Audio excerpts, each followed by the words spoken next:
नमस्कार, आप देख रहे हैं साधना प्लस और मैं हूं आपके साथ पूजा अग्रवाल। बुलेटिन की शुरुआत करेंगे, लेकिन उससे पहले नजर इस वक्त की सुर्खियों पर। कांग्रेस ने पीएम मोदी का पुतला किया दहन, कहा केंद्र में बीजेपी सरकार है विफल, गैस सिलेंडर के दामों में हुई बढ़ोतरी।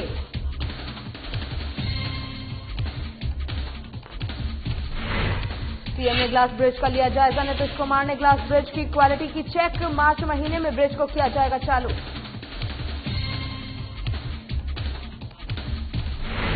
बीजेपी ने शहर में शुरू किया प्रशिक्षण शिविर, कई नेता और कार्यकर्ताओं ने शिविर में लिया हिस्सा, कई नए कार्यकर्ताओं ने ली सदस्यता। और शेखपुरा में सहायक थाना का होगा निर्माण कार्य से पुलिस कर्मियों में देखी गई खुशी की लहर, अब तक सामुदायिक भवन में चल रहा था थाना।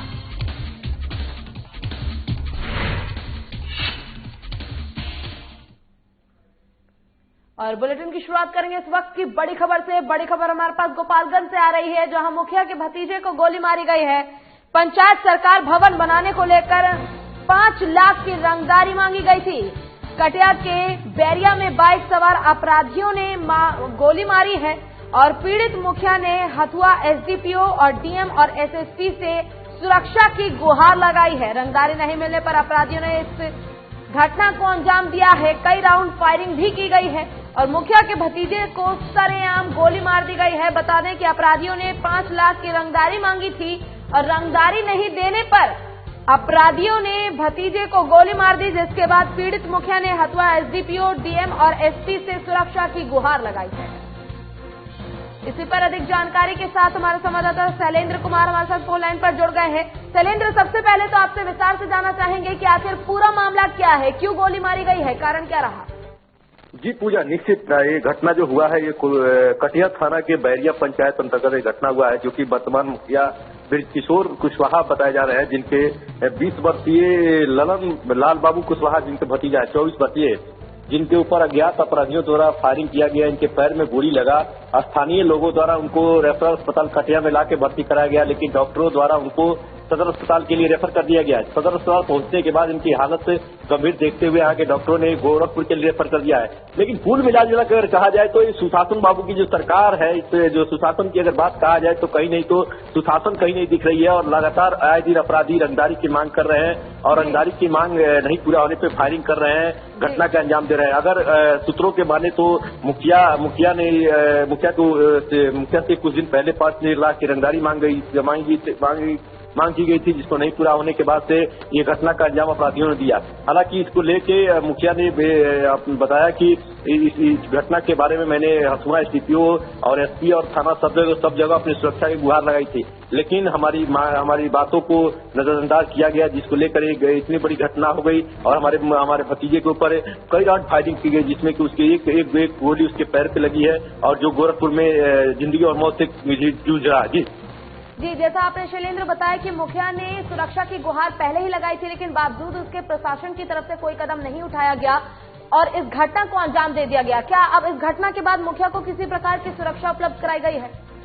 अभी तक कोई इस तरह की सुरक्षा मुहैया कराने की कोई बात नहीं हुई है। स्थानीय पुलिस वहां पे उनके मुखिया के घर पे आसपास में कैंप कर रही है, लेकिन इस पूरे घटने पे जब गोपालगंज एसपी मनोज कुमार तिवारी से मेरी बात हुई तो उन्होंने बताया कि अपराधियों ने जो घटना घटित किए हैं, वो चाहे जो भी अपराधी हो उनके ऊपर जांच चल रही है। और कटिया पुलिस और चूंकि सीमावर्ती क्षेत्र है, कटिया उत्तर प्रदेश के बॉर्डर से बिल्कुल सटा हुआ है, जिसको देखकर उत्तर प्रदेश प्रशासन से भी उत्तर प्रदेश पुलिस से भी लगातार सहयोग लिया जा रहा है और उनसे भी मदद लिया जा रहा है, ताकि अपराधी ये भी आशंका है कि घटना के अंजाम देकर उत्तर प्रदेश में भाग सकते हैं। लेकिन कहीं न कहीं ये जो उत्तर प्रदेश और बिहार पुलिस अपना संयुक्त रूप से कार्य कर रही है और एसपी मनोज तिवारी ने दावा किया है कि जल्द से जल्द इस घटना का उद्भेदन किया जाएगा और जो भी अपराधी हो उसको पकड़ा जाएगा। इसमें जो भी दोषी होगा उसको कड़ी सजा दी जाएगी। जी बहुत बहुत शुक्रिया शैलेंद्र आपका तमाम जानकारी के लिए।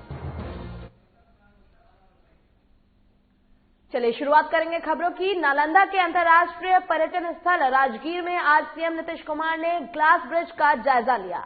इस दौरान सीएम नीतीश कुमार ने ग्लास ब्रिज पर चढ़कर क्वालिटी को चेक किया। साथ ही उन्होंने ग्लास ब्रिज को मार्च महीने तक चालू करने की बात कही है। सीएम ने ब्रिज की जगह पर पुलिस बल की तैनाती करने और ब्रिज को निर्माण करने वाले टेक्नीशियंस को बहाल करने की बात कही। सीएम ने साफ कहा है कि सुरक्षा से किसी भी तरह की खिलवाड़ नहीं किया जाएगा। हम पर्यटक स्थल को पूरी तरह से विकसित करने के कटिबद्ध हैं।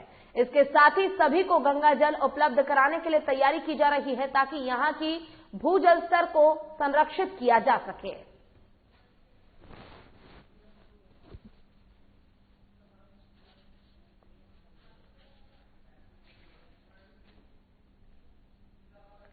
और आपको बता दें कि नालंदा के अंतर्राष्ट्रीय पर्यटन स्थल पर राजगीर में आज सीएम नीतीश कुमार ने ग्लास ब्रिज का जायजा लिया है।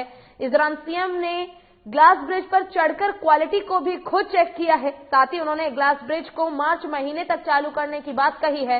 सीएम ने ब्रिज की जगह पर पुलिस बल की तैनाती करने और ब्रिज की निर्माण करने वाले टेक्नीशियंस को बहाल करने की बात भी इस दौरान कही है। सीएम ने साफ कहा है कि सुरक्षा से किसी भी तरह का खिलवाड़ नहीं होना चाहिए। हम पर्यटक स्थल को पूरी तरह से विकसित करने के कटिबद्ध है। इसके साथ ही सभी को गंगा जल उपलब्ध कराने के लिए तैयारी की जा रही है ताकि यहां की भू जल स्तर को संरक्षित किया जा सके। और खुद सीएम नीतीश कुमार ने ग्लास ब्रिज का जायजा लिया है, उस पर चढ़कर उसकी क्वालिटी चेक की है और साथ ही कहा है कि मार्च महीने में इस ग्लास ब्रिज को शुरू कर दिया जाएगा। नालंदा की यह खबर है जहां सीएम नीतीश कुमार पहुंचे थे ब्रिज का जायजा लेने के लिए और इस दौरान कई सारी बातें उन्होंने कही है और अधिकारियों को दिशा निर्देश भी दिए हैं। उन्होंने साफ कहा है और चेतावनी दी है कि इस ब्रिज के दौरान किसी के साथ भी, किसी के जान के साथ किसी प्रकार का कोई खिलवाड़ ना किया जाए, इस बात को खास ख्याल रखना होगा। देखिए कि जू सफारी बनवा रहे हैं बहुत अच्छे ढंग से, तो उसी सिलसिले में जब हम यहाँ आते रहे हैं, आप सब लोगों को मालूम है 2009 से ही सब कुछ देख करके जो हमने एक मेरे मन में जो बातें आई हम कहते रहे। तो जू सफारी का तो काम चल ही रहा है, लेकिन जब जू सफारी का पूरा एरिया एक्विजिशन देख रहे थे तो उसी तरह से हमने कहा कि इसके साथ साथ ये जो इतना अच्छा जगह है और लोग देखें अगर इसको, नेचर सफारी भी बनाना चाहिए, ये हमने कहा। लेकिन हाँ, हमारे मन में बात थी कि जो जू सफारी के बगल से ही नेचर सफारी चले, लेकिन अभी हमको सभी लोगों ने बताया कि उस बीच में नहीं किया जा सकता है। जिला कांग्रेस ने शनिवार को रणधीर वर्मा चौक पर प्रधानमंत्री नरेंद्र मोदी का पुतला फूका, जिसमें कांग्रेस नेताओं ने बताया कि केंद्र सरकार की गलत नीतियों से किसान, मजदूर, युवा और आम लोग त्रस्त हैं। ऐसे में गैस सिलेंडर के दामों में बढ़ोतरी, किसानों के 22वें दिन भी कृषि कानून के विरोध में आंदोलन जैसी तमाम मुद्दों को लेकर पुतला फूका गया है। नेताओं ने कहा है कि भारतीय जनता पार्टी की मोदी सरकार केंद्र में बुरी तरह विफल है, महंगाई चरम पर है और ऐसे में सरकार आपदा में अवसर तलाशने की बात कहती है। लेकिन इस आपदा काल में रसोई गैस की कीमतों में लगातार 2 बार बढ़ोतरी आम लोगों के लिए कष्टदायक साबित हो रही है। आपने देखा है कि आज जो प्रोपेगेंडे की सरकार देश में चल रही है, चुनाव से पूर्व जिस प्रकार देश से वादा किया गया था, हर मोर्चे पर यह सरकार विफल है। आप देख लीजिए कि महंगाई की बात पर यह सरकार आई थी, बेरोजगारी की बात पर यह सरकार आई थी, किसानों की आय दुगुना करने के नाम पर सरकार आई थी, गरीबों को रोजगार देने के नाम पर सरकार आई थी, लेकिन हर मोर्चे पर यह सरकार विफल है। यहां रुकेंगे एक छोटे से ब्रेक के लिए, ब्रेक के बाद जल्द होंगे हाजिर।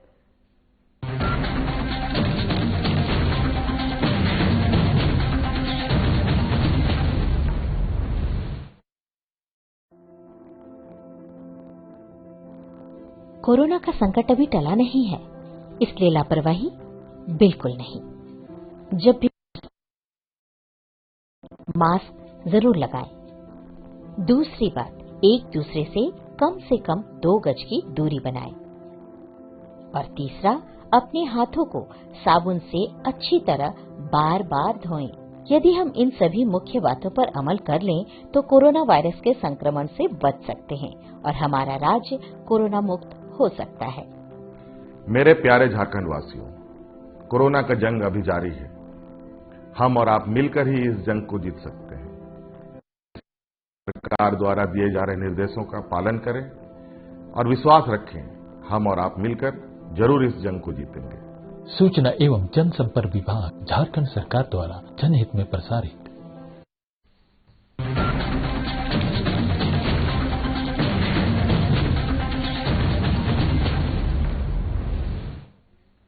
और ब्रेक के बाद एक बार फिर से स्वागत है आपका। रुक करेंगे खबरों की ओर। बता दें कि भारतीय जनता पार्टी का मंडल प्रशिक्षण शिविर शहर के सिटी सेंटर स्थित सहजानंद नगर में बरटाव प्रमंडल में आज से शुरू हुआ है, जिसमें विधायक राज सिन्हा, शहीद बीजेपी के कई वरिष्ठ नेता और कार्यकर्ताओं ने शिरकत कर प्रशिक्षण लिया। प्रशिक्षण शिविर में विधायक राज सिन्हा ने बताया कि भारतीय जनता पार्टी देश के प्रति निष्ठावान पार्टी है, जिसमें कई नए कार्यकर्ताओं ने सदस्यता ली है। बीजेपी अपने कार्यकर्ताओं के लिए राजस्व व्यापी स्तर पर प्रशिक्षण शिविर का आयोजन कर रही है। ऐसे सदस्यों को प्रशिक्षित करने के लिए 2 दिन में 10 सत्र के तहत पार्टी की विचारधारा, उपलब्धि और नियमों से कार्यकर्ताओं को अवगत कराया जा रहा है, जिससे कि भारतीय जनता पार्टी की जो देश में अमिट छाप है उस पर किसी प्रकार का कोई धब्बा न आए। कार्यकर्ता प्रशिक्षण कार्यक्रम का आयोजन किया गया था। इस दौरान पूरे प्रदेश में हमारे सभी मंडलों के अंदर कार्यकर्ताओं को प्रशिक्षित करने का काम चला जाता है और अभी बहुत से नए कार्यकर्ता जुड़े हैं, बहुत से नए हमारी कार्य समिति मंडलों में हो रही है।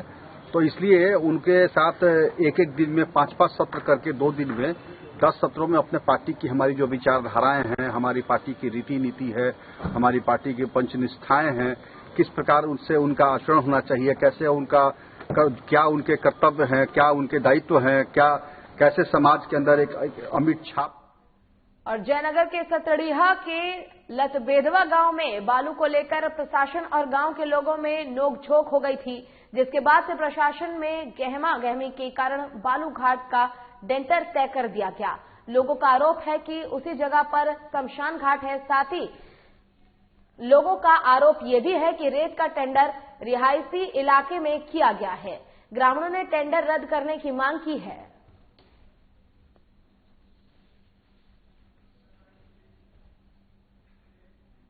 और ईसीएल मोगमा एरिया के खुदिया कोलरी में खदान में हुई दुर्घटना में 2 मजदूरों की मौत हो गई। बता दें कि राष्ट्रीय महासचिव पीएन मिश्रा खुदिया कोलरी पहुंचे और संगठन के सभी पदाधिकारियों के साथ बैठक कर पूरे मामले की जानकारी ली। साथ ही दुर्घटना में हुई मजदूरों की मौत पर 2 मिनट का मौन रखा। आपको बता दें कि मिश्रा ने बैठक के दौरान कहा कि माइनिंग स्टाफ को हर संभव मदद मिलेगी और भरोसा दिया है। वहीं उन्होंने बैठक को संबोधित करते हुए कहा कि घटना की पुनरावृत्ति न हो, इसके लिए इनमोसा हर संभव कोशिश करेगी। इधर मीडिया से बातचीत करते हुए राष्ट्रीय महासचिव पीएन मिश्रा ने बताया कि वो आज इन दर्दनाक घटना की सूचना पर पहुंचे हैं। साथ ही खदान दुर्घटना के लिए जिम्मेवार लोगों के खिलाफ उचित कमेटी बनाकर जांच करने की मांग की गई है। मूल उद्देश्य है एक शोक सभा हम लोग करें और मृत आत्मा की शांति के लिए मौन धारण करें, कम से कम 1 मिनट का मौन रखें और आज ये शपथ लें कि जो घटना घट गई है उसकी तो न्यायिक जांच हो और दोबारा इस तरह की घटना की पुनरावृत्ति न हो, इस पर हम लोग विचार विमर्श करें और इसकी जो सतर्कता की जरूरत है वो हम लोग करें। जहां तक भी संपर्क होगा उच्च प्रबंधन से हम लोग इसके लिए संपर्क करेंगे। सहायक थाना का होगा अपना भवन। शीघ्र ही भवन निर्माण की प्रक्रिया शुरू होगी। कुसुम्बा ओपी के अपना भवन के निर्माण की प्रक्रिया शुरू कर दी गई है। सहायक थाना के निर्माण के लिए विभाग के द्वारा 51 डिसिमल जमीन का आवंटन कर दिया गया है, जिसके बाद से सहायक थाना में पदस्थापित पुलिसकर्मियों में काफी खुशी देखी जा रही है। इस संबंध में उक्त थाना के पदस्थापित एस यादव ने बताया कि 2001 से लेकर अब तक से थाना सामुदायिक भवन में चल रहा था। वहीं कोसुबा पंचायत मुखिया कौशलेंद्र प्रसाद ने बताया कि ये सहायक थाना नालंदा और नवादा सीमा से सटा है, जिसके कारण हम लोग हमेशा असुरक्षित महसूस करते हैं। थाने का अपना भवन के निर्माण काम शुरू होने से हम लोग काफी खुश हैं।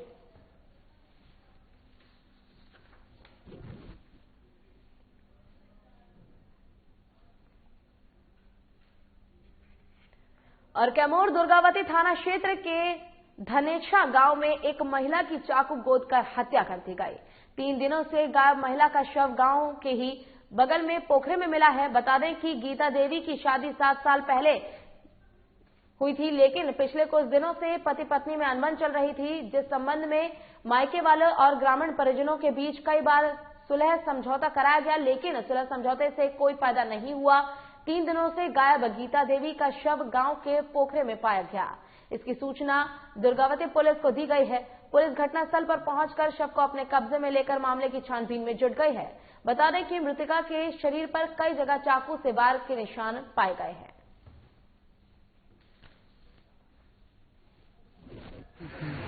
इसके बाद 2 दिन उसका मोबाइल स्विच ऑफ। 2 दिन के बाद जो हमारा भगना है वो मिस कॉल मारी थी हमसे। हम फोन किए, फोन करने के बाद वो बोली कि नहीं मामा मम्मी ये गल दिया तो हम कि नहीं ये तरीके आई। एक बाद फिर वो फोन रख दी। इसके बाद 2 दिन के बाद हम लोग जो होने में लगे थे। इसके बाद इसके यहाँ आए तो पता नहीं चला। उसके पति से बात हुआ तो बोला कि हम नहीं जानते। हम बोले कि तुम्हारा परिवार है और 2 दिन से गायब है तो तुम लोग खोज नहीं रहा है।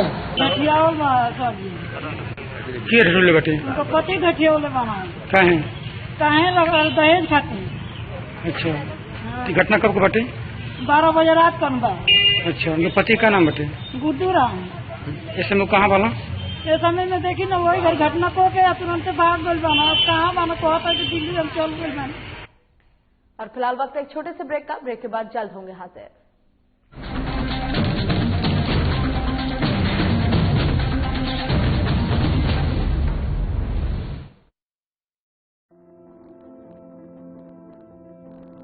कोरोना का संकट अभी टला नहीं है, इसलिए लापरवाही बिल्कुल नहीं। जब भी घर से बाहर निकलें, मास्क जरूर लगाएं। दूसरी बात, एक दूसरे से कम 2 गज की दूरी बनाएं। और तीसरा, अपने हाथों को साबुन से अच्छी तरह बार बार धोएं। यदि हम इन सभी मुख्य बातों पर अमल कर लें तो कोरोना वायरस के संक्रमण से बच सकते हैं और हमारा राज्य कोरोना मुक्त हो सकता है। मेरे प्यारे झारखंड वासियों, कोरोना का जंग अभी जारी है। हम और आप मिलकर ही इस जंग को जीत सकते हैं। इसलिए सरकार द्वारा दिए जा रहे निर्देशों का पालन करें और विश्वास रखें, हम और आप मिलकर जरूर इस जंग को जीतेंगे। सूचना एवं जनसंपर्क विभाग, झारखंड सरकार द्वारा जनहित में प्रसारित।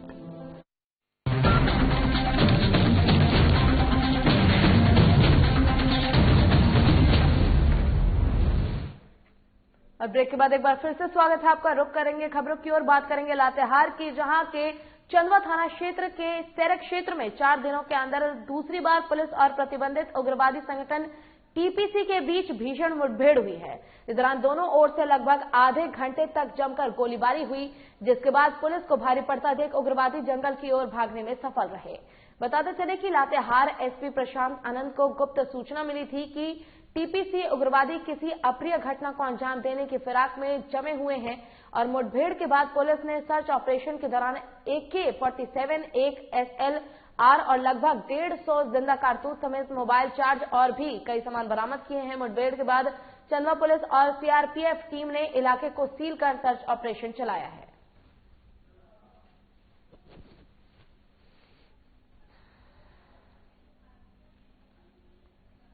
और सीसीएल के सीएमडी पीएम प्रसाद खलारी के चूरी परियोजना पहुंचे। चूरी पहुंचने के बाद उन्होंने पहले N K area GM Sanjay Kumar सहित खदान के ऑपरेशन में जुड़े हुए सभी अधिकारियों के साथ बैठक की। बैठक में महाप्रबंधक संजय कुमार ने खदान के मुहाने को लेकर खोले जाने के लेकर 48 घंटे तक हुए ऑपरेशन की पूरी जानकारी ली। महाप्रबंधन के बताया कि खदान के अंदर 11 लेवल में पानी भरा हुआ है। पानी भरा होने के कारण रेस्क्यू टीम अंदर तक नहीं पहुंच पाई। खदान के अंदर अभी 11 लेवल में करीब काफी लंबा समय है, जिसके बाद इस पर सीएमडी पीएम प्रसाद ने जल्द ही 3 पंप सेट उपलब्ध कराने की बात कही। इसके अलावा वेंटिलेशन, स्पॉटर गैस टेस्टिंग भी एसडीएम ने जानकारी ली। बैठक के बाद एसडीएम खदान के मुहाने तक रेस्क्यू टीम के द्वारा की जा रही ऑपरेशन को देखा। आपको बता दें कि खदान के अंदर आग लगने के कारण 8 अगस्त से ही खदान को पूरी तरह से बंद कर दिया गया था, जिसे फिर से खोलने का प्रयास किया जा रहा है।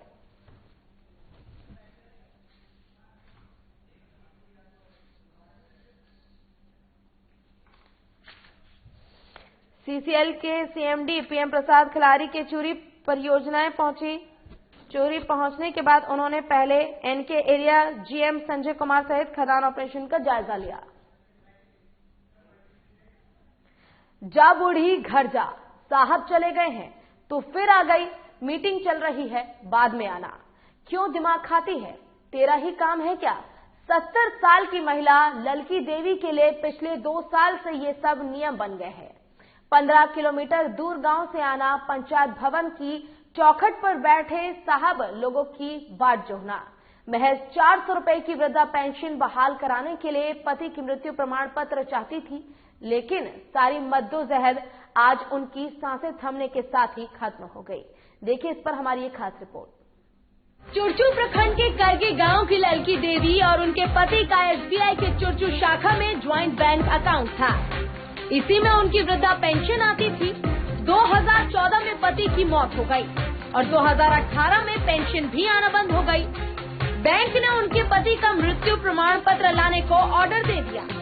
हालांकि बिना प्रमाण पत्र 2014 से 2018 के बीच उन्हें ये राशि कैसे मिलती रही, ये भी सोचने वाली बात है।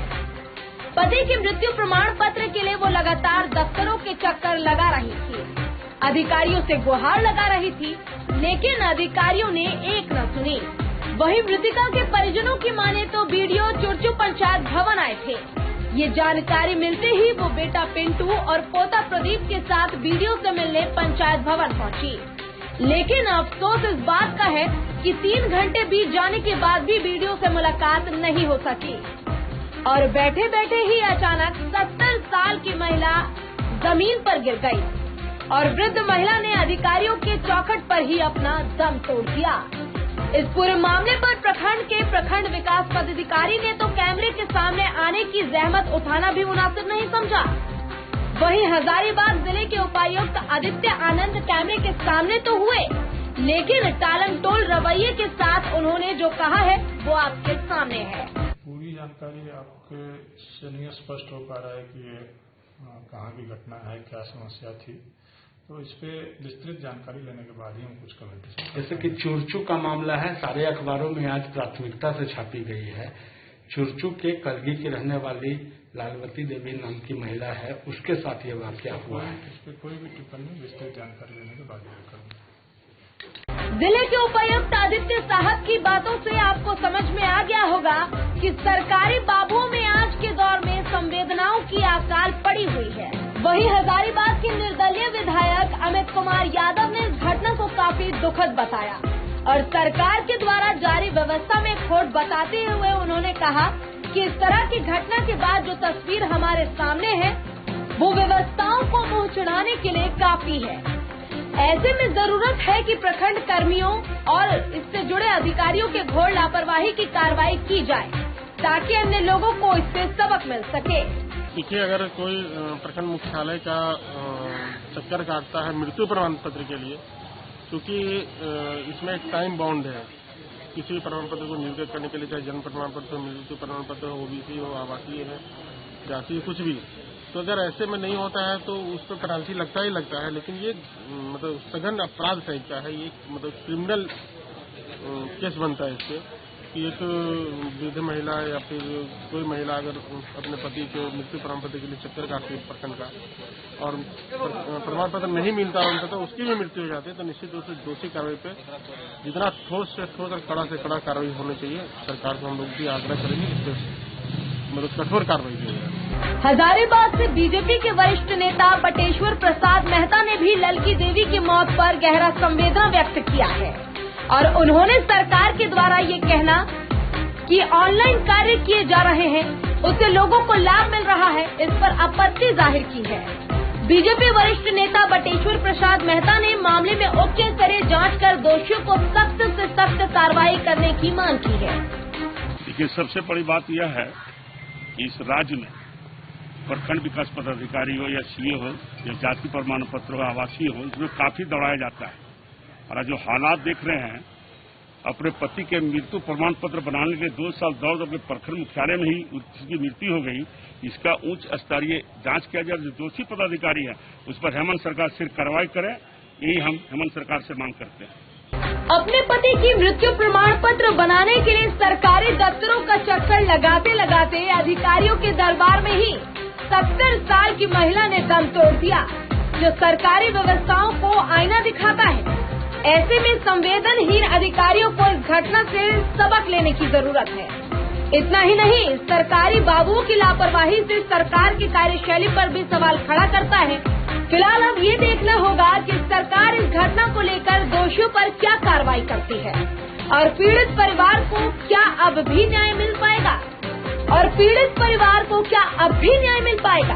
या फिर 70 साल की महिला की मेहनत उसकी मौत के साथ ही दम तोड़ देगी। साधना प्लस के लिए हजारीबाग से प्रमोद खंडेलवाल की रिपोर्ट।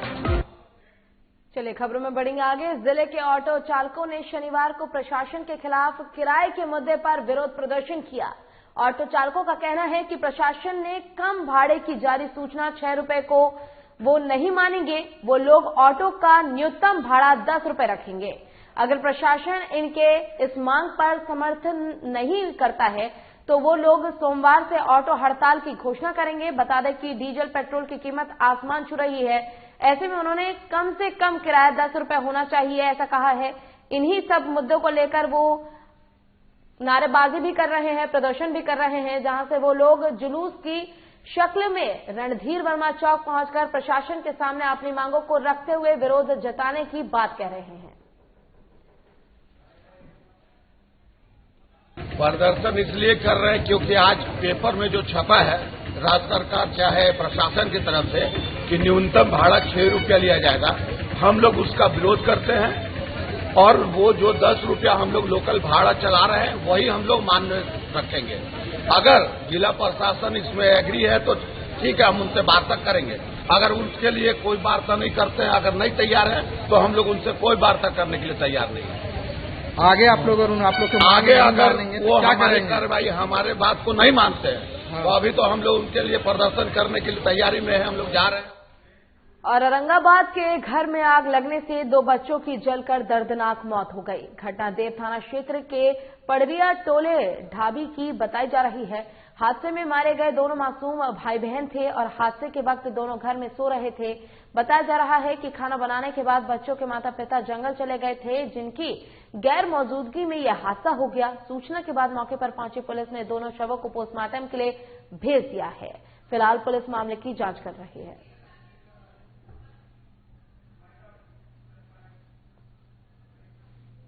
और इसी के साथ फिलहाल के लिए इस बुलेटिन में बस इतना ही। खबरों का सिलसिला लगातार आगे भी जारी है। मुझे दीजिए इजाजत। नमस्कार।